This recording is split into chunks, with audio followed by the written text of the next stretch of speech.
নমস্কার সবাইকে, আশা করি সবাই ভালো আছেন। বহুদিন ব্লগিং করা হয়নি, কারণ কি বহুদিন কোথাও ঘুরতে যাওয়া হয়নি। অবশেষে অলমোস্ট 4 মাসের বিরতির পর আজকে আমি যেই জায়গাটাতে যাচ্ছি সেটার নাম হচ্ছে ওয়েনাদ, কেরালার অন্তর্গত। আর আজ থেকে আমি একটা মোটো ব্লগিং সিরিজ শুরু করব। আমার আউটফিট দেখেই হয়তো বুঝতে পারছেন, আমি আমার বাইক নিয়ে গন্তব্যের দিকে রওনা হয়ে গেছি। ব্যাঙ্গালোর থেকে অ্যারাউন্ড 270 কিলোমিটার দূরে, তার মধ্যে 70 কিলোমিটার অলমোস্ট অতিক্রম করা হয়ে গেছে, আরও 200 কিলোমিটার মতো বাকি। তো খুব সুন্দর একটা শহর ওয়েনাদ, কেরালা। অবভিয়াসলি কেরালা সবথেকে one of the most beautiful places in India, আর কেরালা রাজ্যের অন্তর্গত এই ওয়েনাদ। তো আর বেশি কথা না বাড়িয়ে এগিয়ে চলা যাক ওয়েনাদের দিকে, অ্যান্ড দেখা যাক যে কত সুন্দর এই রাস্তাটা। সাথে থাকুন, দেখা হচ্ছে ওয়েনাদে।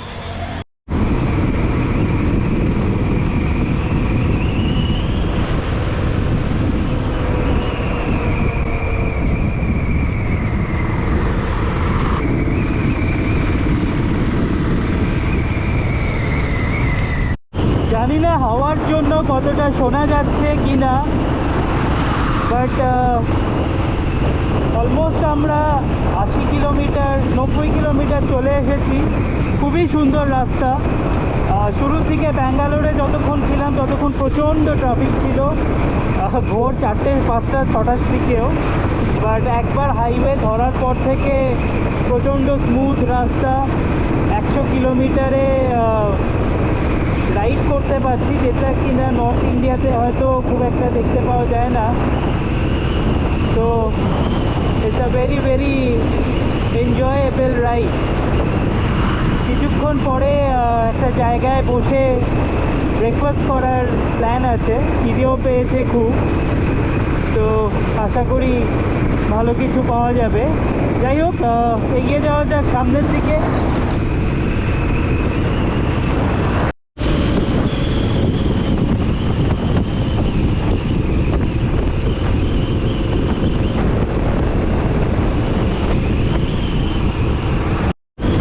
একটা জিনিস খুব ভালো লাগলো যে এখানে যে বড় বড় বাসগুলো, লরি, ট্রাক এগুলো যায়, এইগুলো নিজেদের লেন থেকে বেরোয় না। মানে unless they want to overtake, ওরা নিজেদের লেনেই থাকা পছন্দ করে। কিন্তু ওয়েস্ট বেঙ্গল, আমি যেখান থেকে বিলং করি, সেখানে একটু বড় বাস হলেই পুরো রাস্তার মাঝখানে দিয়ে যাতায়াত করে। তো বিভিন্ন ভিন্ন একটা রাজ্যে গেলে এই পার্থক্যগুলো, অবভিয়াসলি গুড ডিফারেন্সেসগুলো চোখে পড়ার মতো। দূরে একটা পাহাড় দেখা যাচ্ছে। পুরো এই এলাকাটাতেই হচ্ছে লাল মাটির আর হচ্ছে উঁচু নিচু। ইনফ্যাক্ট ব্যাঙ্গালোরও পুরোপুরি সমতল নয়, জায়গায় জায়গায় একটু নিচু হয়ে গেছে, ঢালু হয়ে গেছে, আবার অনেক জায়গায় একটু ওপরে উঠে গেছে। Quite contrast when compared to Ganges plains.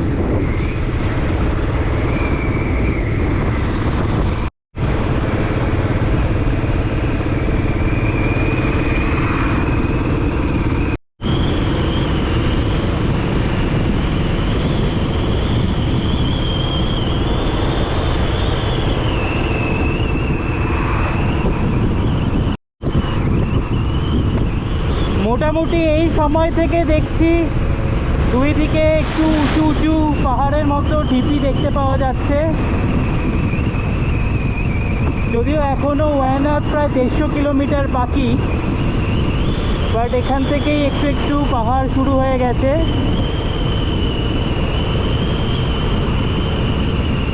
আমরা বন্দিপুর ফরেস্টের মধ্যে দিয়ে ওয়ানাদ যাব। দুখানা রুট আছে, একটা মাইসোর হয়ে যাওয়া যায়, আর একটা একাড্ডি কেভ হয়ে। তো আমরা একাড্ডি কেভ হয়ে যাচ্ছি। বাহ,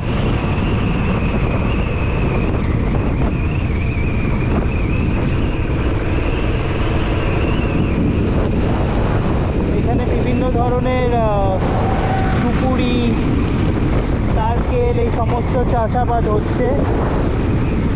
কোনো একটা ড্যাম হবে।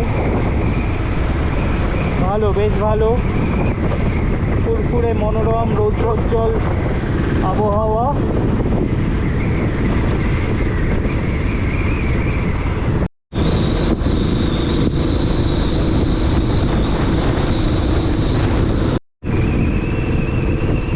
এখন আমরা হচ্ছে একটা ভিলেজ এরিয়া দিয়ে যাচ্ছি, তো জায়গায় জায়গায় গরু ছাগল মেষ রাস্তা দিয়ে চলাচল করছে। বাবারে বাবা, গরুগুলো শিংগুলো আলাদা টাইপের ভাই, মানে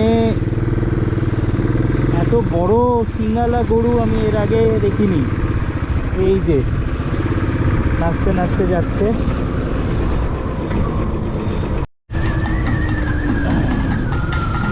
আরও একটা বিয়ে হচ্ছে, আই গেস কিছুর একটা প্রসেশন চলছে, তা বিয়ে হয়তো না, কিংবা হতেও পারে। এখন রাস্তা বেশ সরু হয়ে গেছে, এখনো পর্যন্ত আমাদের 90 কিলোমিটার মতো বাকি, বাট এখনও যে পাহাড়ি রাস্তা তার দেখা পাইনি, হয়তো সামনে থাকতে পারে।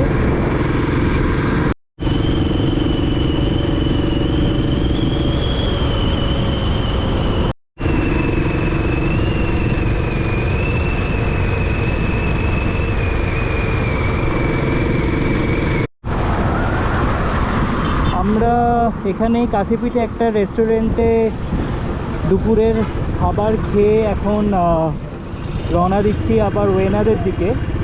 ওয়েনার থেকে অ্যাকচুয়ালি কিছুক্ষণ আগে, অলমোস্ট 30 কিলোমিটার আগে একটা জৈন টেম্পল আছে, সেখানেই আমাদের আপাতত গন্তব্য।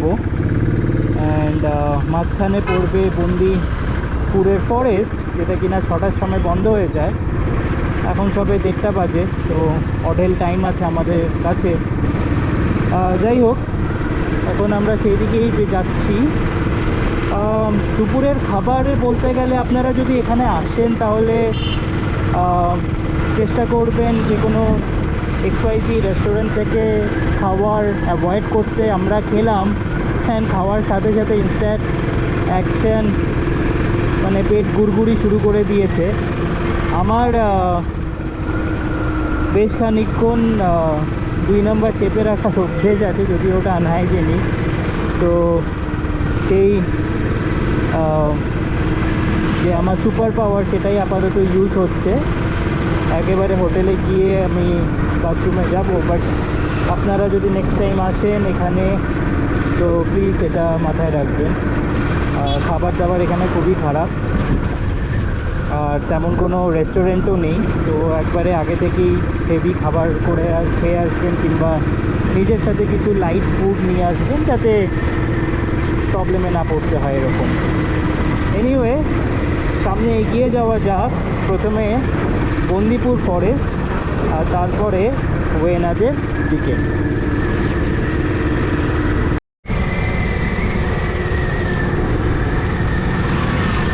এখন যে জায়গাটার মধ্যে দিয়ে যাচ্ছি, আশেপাশে প্রচুর বট গাছ, ঝুড়ি সমেত।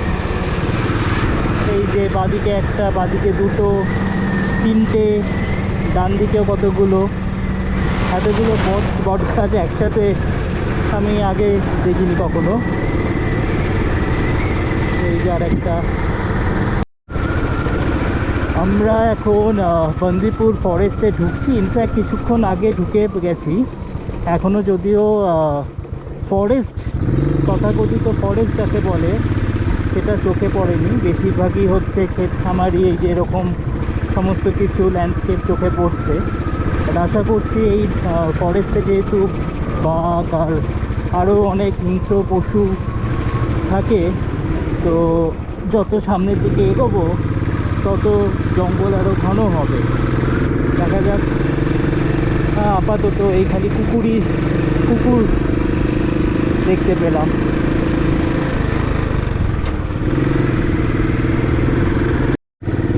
এই যে একটা বাদর দেখতে পেলাম, যে আরও অনেক প্রাণী দেখতে পারবো। তো অবশেষে ফরেস্টের মতো লাগছে এখন কিছুটা, যদিও খুব একটা ঘন ফরেস্ট নয়, বাট চারিদিকে গাছপালা, বেশিরভাগ গাছেরই পাতা পড়ে গেছে। বর্ষাকাল আর বেশি দূরে নয়, তখন হয়তো আবার গাছগুলো নতুন করে প্রাণ ফিরে পাবে।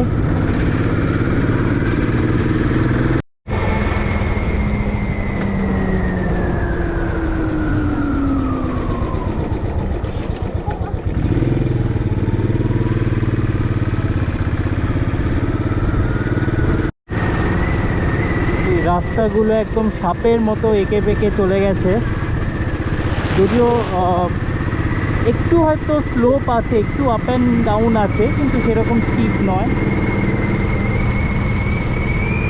এই যে আরেকটা বাঁক,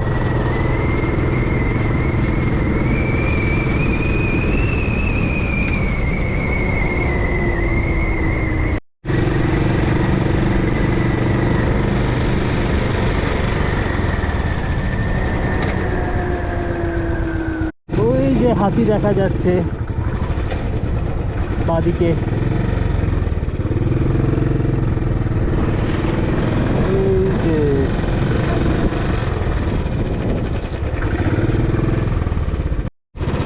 তো আমরা এইমাত্র কেরালাতে ঢুকে পড়েছি, আর এটা এখন বন্দিপুর যেটা ফরেস্ট, সেটারই নাম হয়ে গেছে ওয়েনাদ স্যাংচুয়ারি।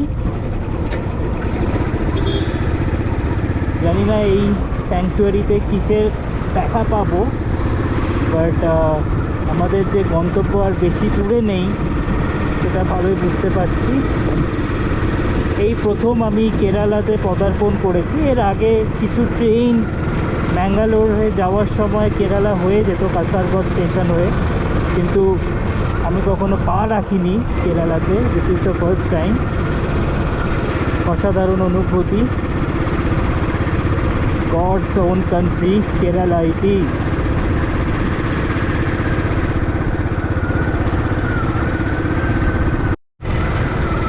আমরা এখনও ওয়েনাদ স্যাংচুয়ারির মধ্যে দিয়ে যাচ্ছি।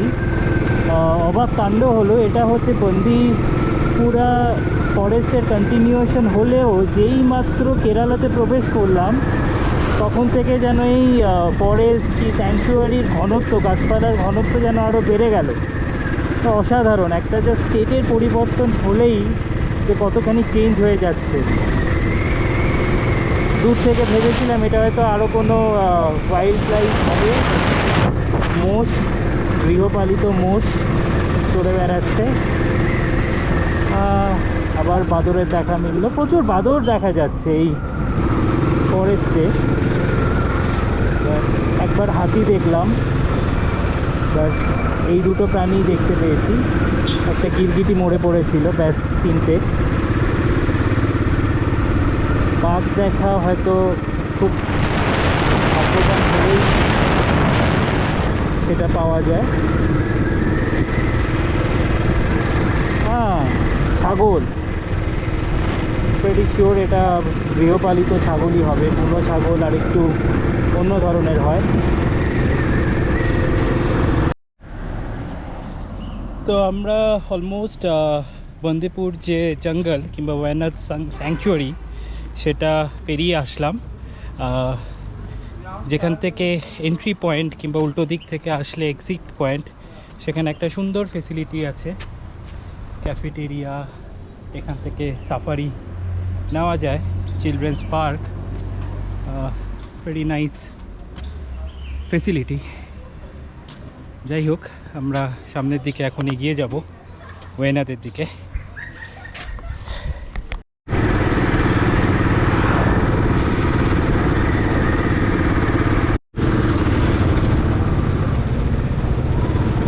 আর আমরা ওয়েনাদ পৌঁছে গেছি, এখন জৈন টেম্পলের দিকে যাচ্ছি।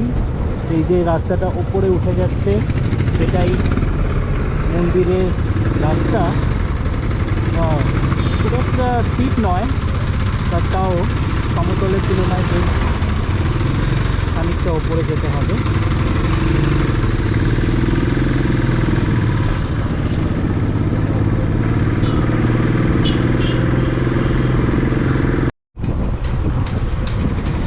এখন আবার নিচে নামছি। আমি এখন কোনো রকম ফ্রন্ট ব্রেক কিংবা হ্যান্ড ব্রেক ইউজ করছি না, আমি জাস্ট ইঞ্জিন ব্রেক ইউজ করছি।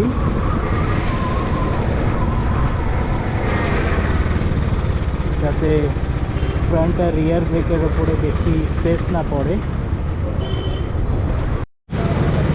বেশ জমজমাটপূর্ণ শহর।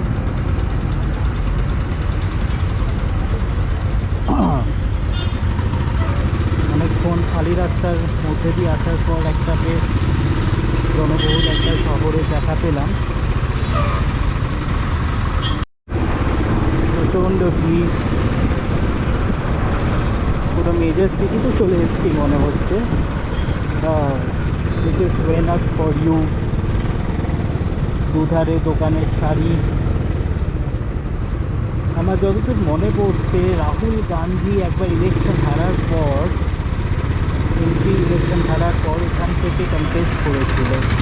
This is a pretty famous place.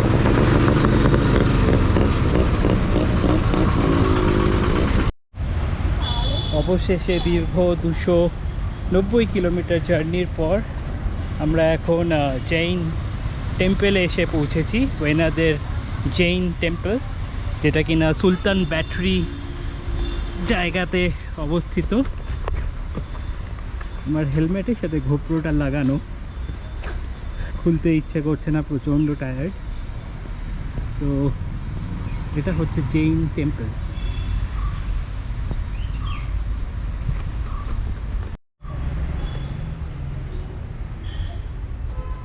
বেশ সুন্দর একটা ফেসিলিটি।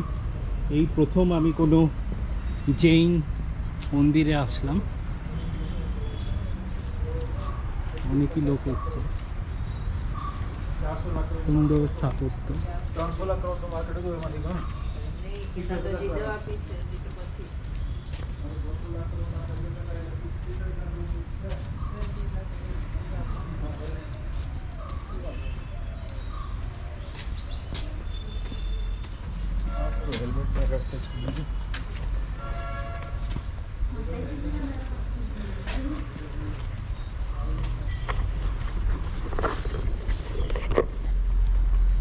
যাই হোক, এটা ছিল জৈন টেম্পল।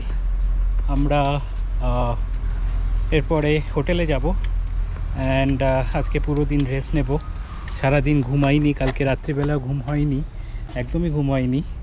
কফির ওপর দিয়ে চালিয়ে যাচ্ছি। অলমোস্ট 10 কাপ কফি আজকে খেয়েছি আমি। I think that's the highest number of cups of coffee I have taken in a day.